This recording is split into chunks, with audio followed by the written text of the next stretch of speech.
This is episode 145. Welcome to Wellness in Every Season, the podcast where we explore the rich tapestry of wellness in all of its forms. I'm your host, Autumn Carter, a certified life coach turned wellness coach, as well as a certified parenting coach dedicated to empowering others to rediscover their identity in their current season of life. My goal is to help you thrive both as an individual and as a parent. Today I have with me Lori Pappas. And she, if you even can see the video, you can just see from her background that she has a dynamic personality, a lot of different things going on. It's super fun. She's an entrepreneur, she's a humanitarian, and she's an author. And it looks like the book that you wrote is on the poster, The Magic of Yes. Imagine that. It is, yes. I'm excited to learn more about it. I really like the cover. I do too. Tell us more about you. Okay.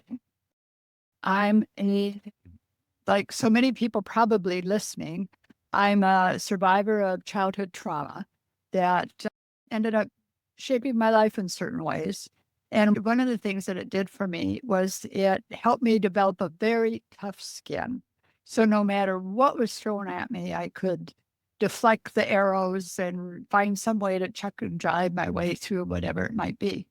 And one of the first ones was the entrepreneurial career. I started a manufacturing software company when I was a single mom with two little girls and had no money. But I picked a good market and I had some really talented people. I had a good business model and I was successful. So I was able to sell it when I was 49. And then I failed retirement totally. I really worked hard at retirement, but I just didn't do it well. But what I did do well during that time was I did a lot of therapy. So I was able to deal with my baggage that I had been lugging around the whole entrepreneurial career. And while I was being a mother to my three kids at the time. And I was traveling. I traveled extensively. When I was in Africa, in Niger, I came across a little girl who happened to be the same age as my granddaughter, Ella. This little girl had flies on her eyes. And it really struck me that this could have been my Ella because Ella did nothing spectacular to be my granddaughter. She just was born my granddaughter. And this little girl had done nothing wrong to be born into this disease-ridden life. So that then launched my second major career, which was as a humanitarian. I thought I had started a for-profit business without knowing what I was doing. At least this time I knew how to run a business. So why don't I start an international charity? And so I did. And it was a lot harder than I thought.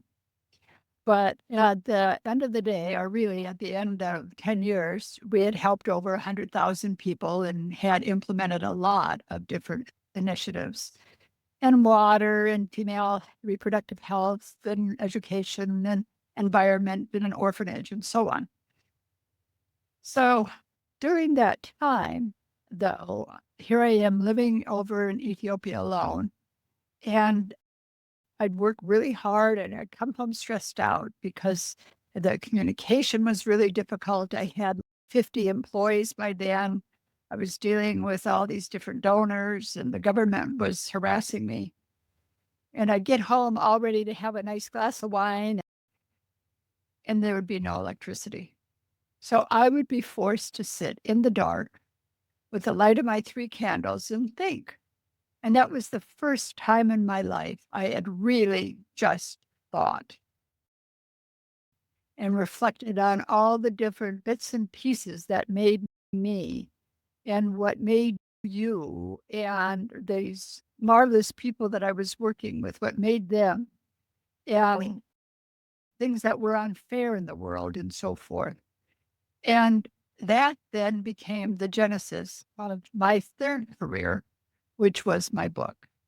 And is my book. As I was developing my book, I realized that we needed to have personal mouth. Similar, when we help people, like my business model, help people run a good business. So I developed a personal model to help find more inner peace, more harmony in one's life. And that's something that I'd like to talk about because I think that might be something that your listeners would find helpful. So let me ask you, Autumn, what do you have a particular desire that you're working with right now? Well, I've been on a journey of recovery from childhood abuse and trauma as well. So connection there. And for my desire, the biggest one that I'm working on right now is my spiritual wellness. I have the religion piece, which I feel like fills in quite a bit. If it's a circle, so to speak, it fills in quite a bit of the circle. But there's things that are missing that I'm working on. I have my own life coach that's helping me through that and working on what pieces need to fill this in to feel like I am full in this area of wellness. It's one neglected because I'm like, oh, I have religion, it's good enough. And no, it's not. I'm missing pieces. So when I look up spiritual wellness and I think about spiritual wellness, there's so many aspects of spirituality. So you're got the religious piece, meaning that you have a organized religion or faith or something such as that. Yes. And so then the things that you're reflecting on would be what else is there or what would make that complete? I think it's part of, like you're saying, just sitting there and reflecting. I think the trauma part is what has me be such a doer that I'm go do. So it's allowing myself to reflect, to have that deeper healing through reflection. And I'm not sure what I'm missing, to be honest. I try a few different things. I'm like, okay, that one resonates a little bit, but I feel like I need something else. I'm just trialing different things out. And then reflecting. Your voice at the end of the sentence came on. Yeah, that was my dog. Anyway, the exploring part. So you're reflecting to see whether or not there needs to be something else for you to explore. Is that right? Yeah. Whether it be a connection to nature or the universe, whether it be more in the holistic realm of body, mind, spirit, or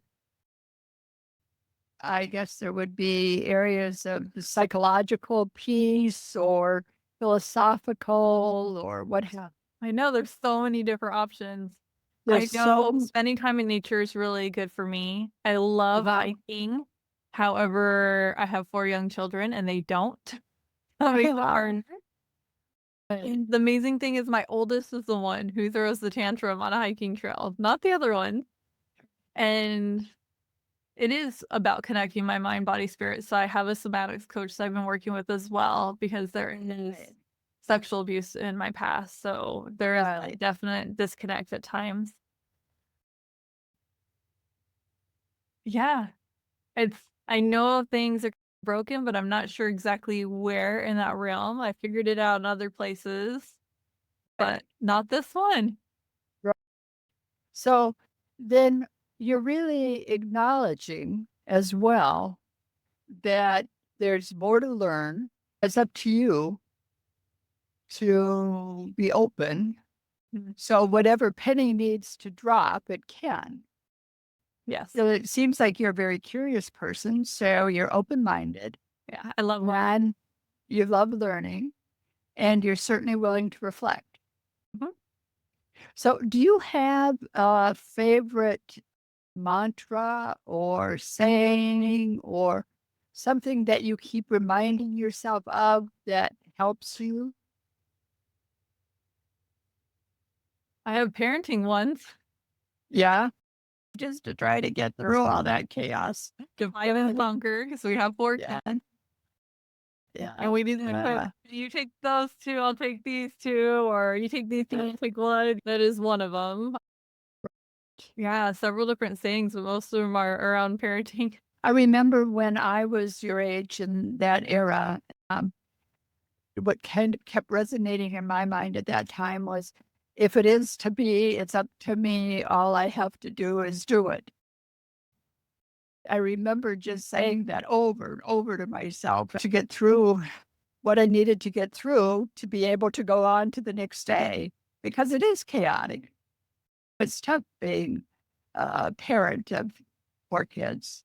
And I had 3, and that was tough enough. It doesn't matter the number, it's just tough being a parent. Yeah, it really is a challenge.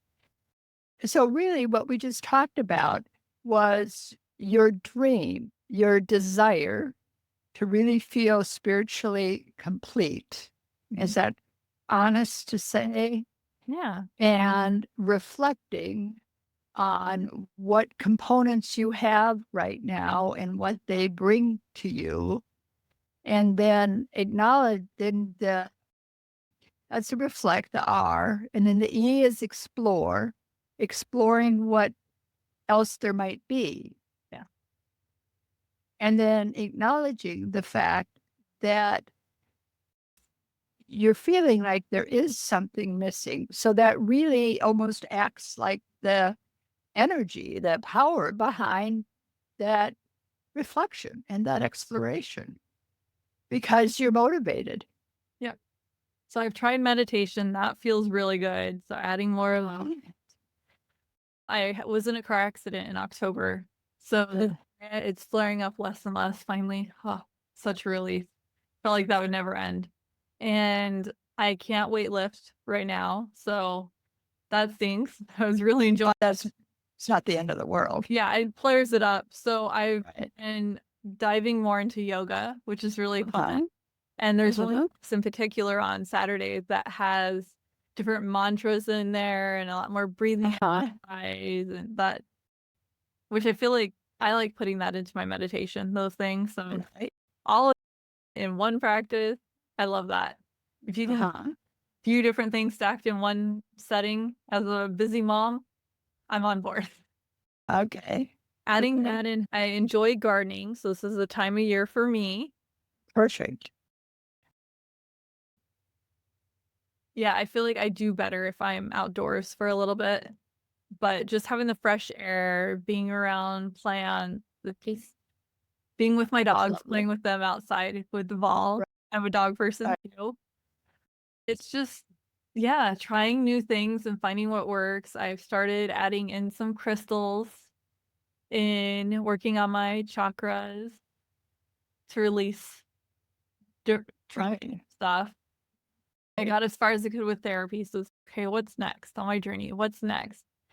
The next thing that I can do to heal myself, because I know the more that I heal myself, the better I show up for helping other people as I coach them.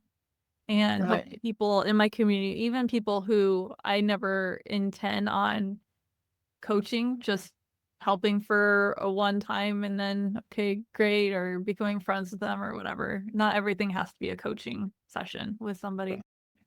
But I know I just show up better in all my different roles if I am healing myself. And I know getting more in contact with the spiritual side of myself will help that, because I know that my spirit is bigger than my body, like everybody's is. And I feel like it's part of the trauma that's forgotten that, because my body was attacked and my mind was attacked.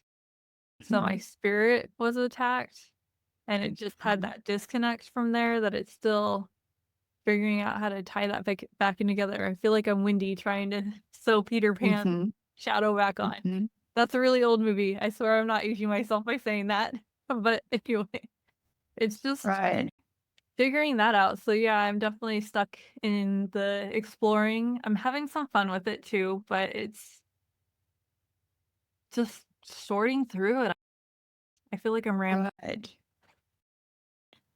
One of the things, and I really appreciate you sharing that, and that's really what this third career of mine seems to be morphing into.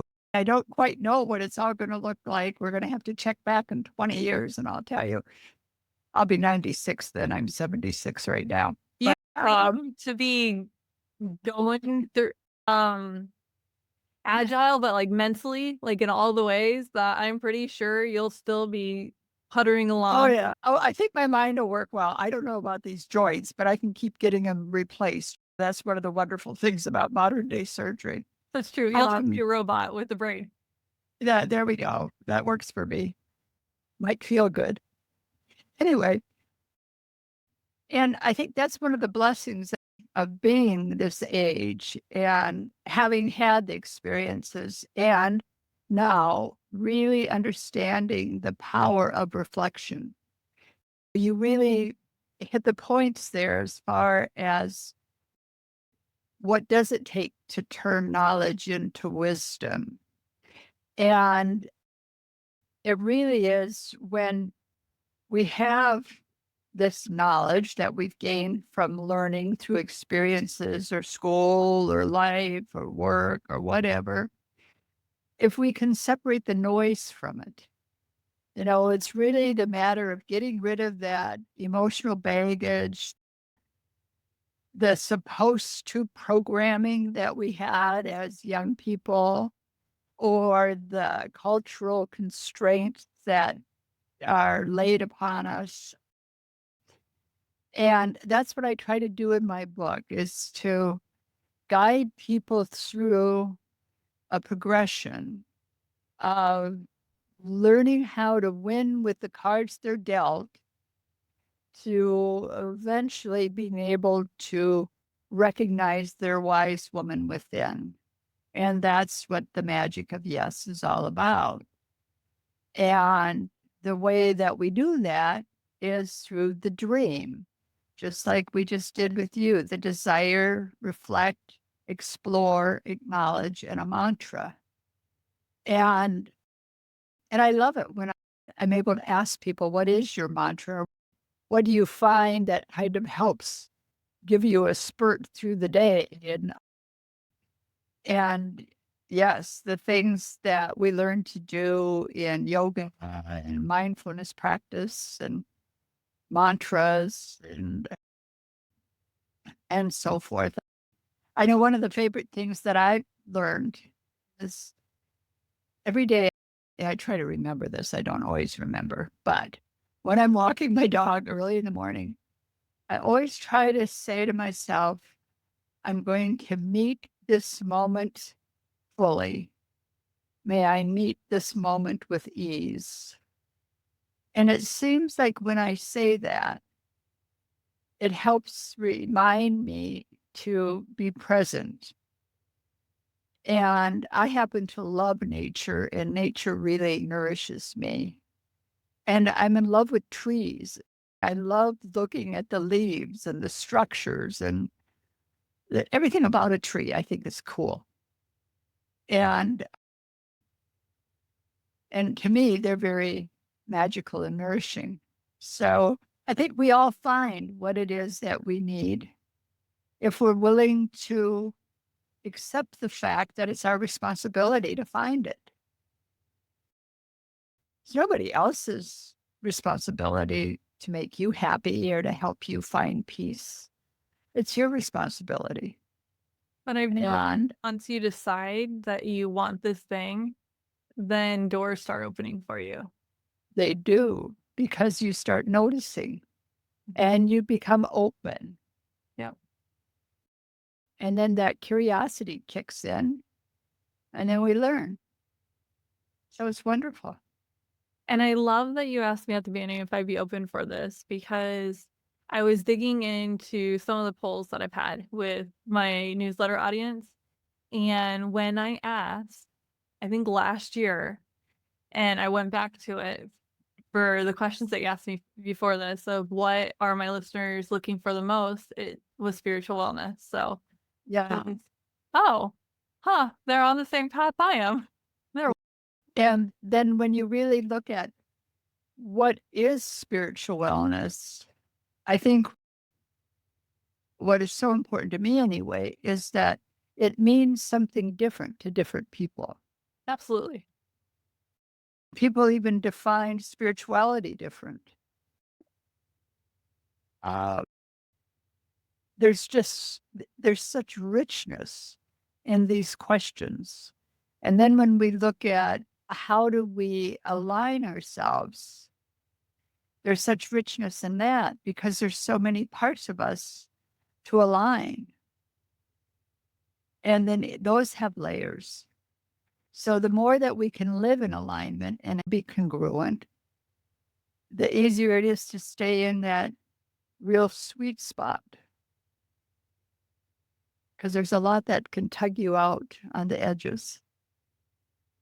And when you were talking about how you like trees, I was thinking about how a lot of people are like, no, I like the ocean. I am a forest person. I grew up in Right. Arizona where there aren't a lot of trees. So I am very grateful to now be in Maryland where there's lots of trees. Right. And one day it's on my bucket list, probably not with kids, or maybe they need to be older, but seeing the redwood forest would be an absolute dream. Just feeling so small amongst those redwoods and just remembering that they have been here so much longer than I will ever dream of. I like those feelings that make you feel small, but feel purposeful too. Like you have a place, but your place isn't always as big as you think. It's that ego check, I guess is the way to say. And for me, my own definition of wellness with spiritual wellness would just be that feeling of wholeness, of just that deep grounding and knowing, and just like the redwoods, just that sturdiness and just, I know my place. I belong here, and that connection as their roots connect with each other.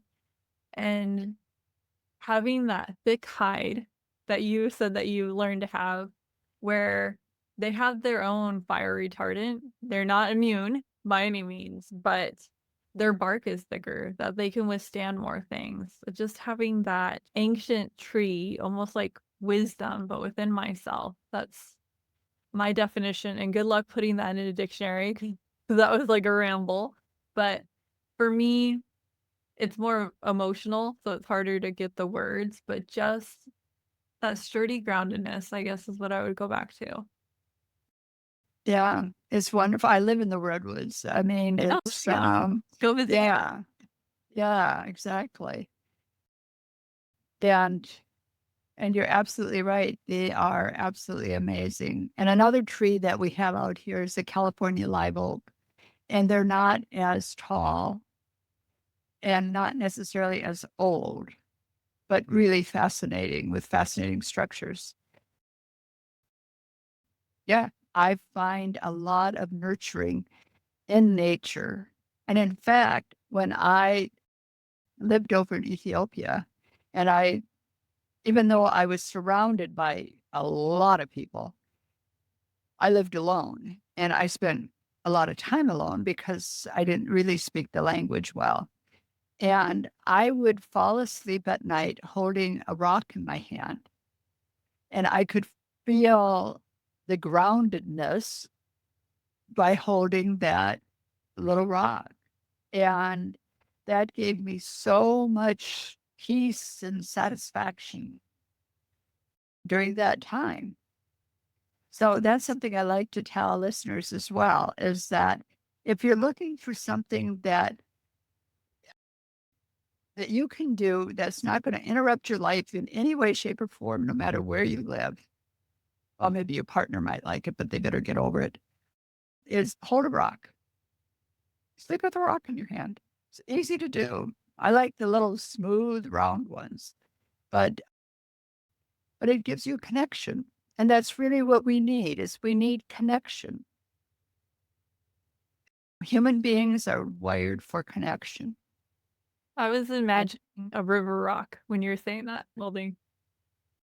Yeah, river rocks are great. They've been tumbled, they've been seasoned. in a very nice way. And they're porous. Right. I know some people go and hug trees. That groundedness of just having your feet in the earth like that. And I remember as a kid feeling Right. that way, especially after it rained in Arizona, just feeling that. And Right. the hometown that I'm from, it has the smell when it rains. So just Right. empathy. Some people will, this is recently that I heard, and I'm like, I don't, I would need to wash my face several times, but having your face against the earth, and he was saying having your butt towards the sky. So I just, I've only heard that from one person on a podcast, so I'm not sure how legit that is. Right. I think I would go tree hugging first rather than There you putting my go. face in the dirt.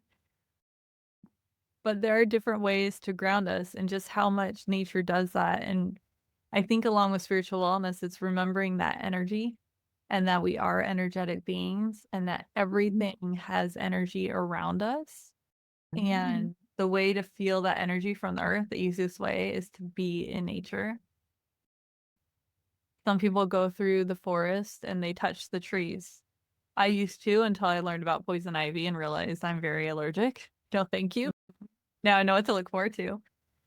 But Right. there are different ways to realize that we are just a part of the circle of life and where we belong. Right. And I think the other thing that's really important to realize with that is the fact that we're all connected through DNA. So all of us, every human being in this world is connected and we all share DNA.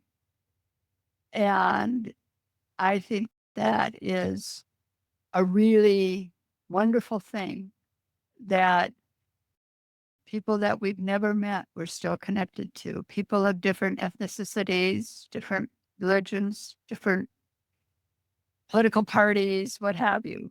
We are all connected. And I think that's really important. And in fact, I've started a Facebook group, the Wise Women Sisterhood, that I'd love to invite you to join. And I'd love to invite you as listeners to join. And Tell us I'm how to sure find there'll it. be. We'll put it in the description for all of you listening. And that's getting to be a very fun group. We're getting a lot of podcast hosts. We have a lot of authors. We have a number of listeners. We've got people from Australia, from England, from the US, from Canada, Mexico. So it's a safe gathering place where people can share and learn and communicate and connect and celebrate. And I think that's really needed nowadays. It really is. You could have easily, when you saw that little girl, she's not my granddaughter, like just did that whole separation in your mind, but you did not. And I think that shows so much of your character.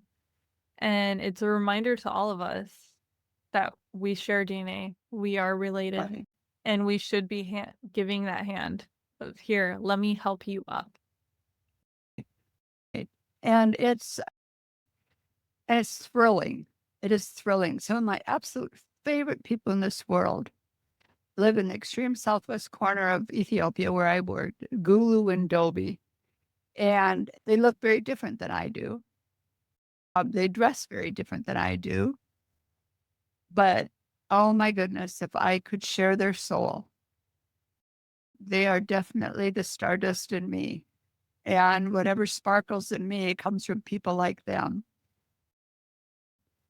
And what an honor and how wonderful to know that, to be able to really internalize that we are connected, that we all have choice, that we all have to really I really feel that the secret to happiness is to take responsibility for your choices and then True. make your choices accordingly. And that part's Yeah. not the happiness, it's the journey. It is, but every day can be joyful. Yeah. Every day. And that's our choice. We can wake up in the morning and say, oh, I really feel like crap. Or we can say, even though we feel like crap, we can say, I am got a positive mental attitude today, and it's a great day, and I'm going to have the best day I possibly can have today. And that's our choice. And that sets the tenor of the day. I agree. It's when you're stuck and you're not willing to really see your stuff and see your way through, that's when you're unhappy. And then once you can see that, there's still unhappiness. But then once you start to come up with a game plan, that's where the happiness starts, in my opinion. Yeah, it really all goes into taking responsibility for choice, because many times we may be victims, but we don't need to fall into victimhood. Bad things happen, but it's our choice how we deal with that bad thing. That really is our choice. And it's really important to take responsibility for that. That's Right. mine. You gave it to me, but that's not my baggage.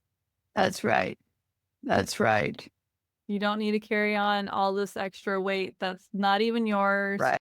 The old thinking, the old habits, maybe anger that was your parents. I had to work through that and realize I'm not actually an angry person. That's that person.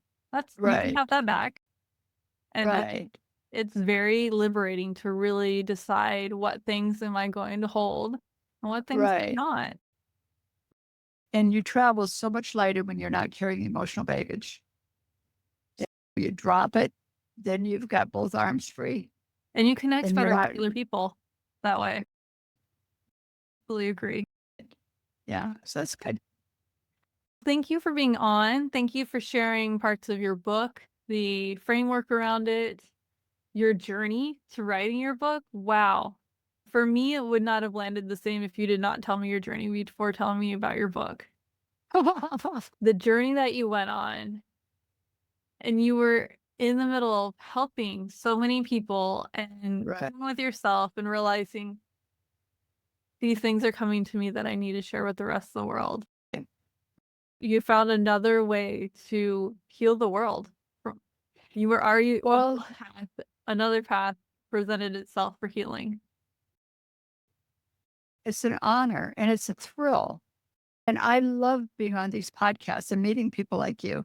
I just wish that your audience were right in front of us so I could meet every one of you listening as well.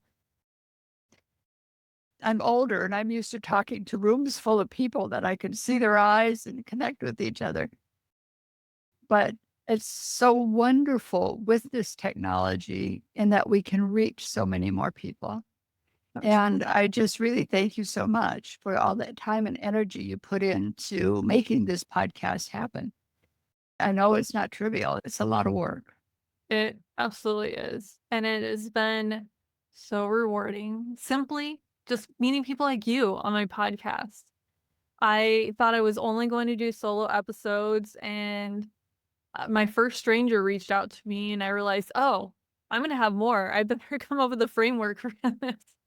And it just started this whole thing. And now I only reach out to a handful of people. Most people find me now. And it has really filled in the gaps of where speaking on wellness and the different topics that I would never have covered or not covered very well. So it's really nice to have other people who already have the knowledge to be able to share it. It's been really fun. And I love being able to share this with other people. I started my podcast before I even finished my coaching certification. I just knew I needed to do this so that I could meet people where they're at. And this was a zero cost to them way to learn different areas of wellness. And if they ever are ready for me to help them more one-on-one, great. If not, they're still getting something. So this was always my plan from the That's beginning. great. Yeah. Yeah, that's great. You'll meet a number of coaches on the Wise Woman Sisterhood. Yeah, it'll be fun. Yeah. I'm glad you're going to You join guys us. want to meet Lori, jump on her Facebook group. Exactly, because that's really where I connect with people. I don't have time to really be connecting one-on-one otherwise, but that Facebook group is my baby. So that's where I respond and where I hang out is my Wise Woman Sisterhood. And we will have her book there and her Facebook group and her website as well. I write a newsletter called Sticky Thoughts, Oh, cute. and that is a glimpse into extraordinary, ordinary women's lives, how they navigate their stuff, and what kind of dream framework they end up using. And then I'm on Instagram. Uh, let's see, so it's Substack, Instagram, Facebook, the Facebook group. And I think there might be something else that they've got me on. But my baby's the Facebook group, Wise Woman Sisterhood. Thank you for being on, Lori. I really appreciate this. It's my pleasure. Thank you for doing this. Bye-bye. Thanks for tuning in to this week's episode. I am your host, Autumn Carter, a certified life coach dedicated to empowering individuals to rediscover their identity, find balance amidst chaos, strengthen relationships, and pursue their dreams. My goal is to help people thrive in every aspect of their lives. I hope today's discussion inspired you and offered valuable insights. Stay engaged with our wellness community by signing up for my newsletter at wellnessineveryseason.com/free resources. When you join, you'll have the option to receive a 5-day guide called Awaken and Unwind. 5 days to mastering your mornings and evenings, along with free guides, special offers on my programs, practical tips, personal stories, and much more, all related to wellness, by signing up for both offers on the page. Don't miss out on these valuable resources designed to help you thrive in every area of wellness. Join today and start your journey to wellness in every season. Your shares, subscriptions, and reviews help us reach more people seeking empowerment. So please spread the word about our podcast and about our newsletter. Thank you for being a part of our podcast community. I look forward to continuing our conversation, sharing stories, and exploring wellness in all of its aspects. Take care until our next episode. You can also work with me one-on-one or on demand through one of my programs by visiting wellnessineveryseason.com/programs. One last thing to cover the show legally, I am a certified life coach giving general advice. So think of this more as a self-help book. This podcast is for educational and entertainment purposes only. I am not a licensed therapist, so this podcast shouldn't be taken as a replacement for professional guidance from a doctor or therapist. If you want personal one-on-one coaching from a certified life and parenting coach, go to my website, wellnessineveryseason.com. That's where you can get personalized coaching from me for you. See you in next week's episode.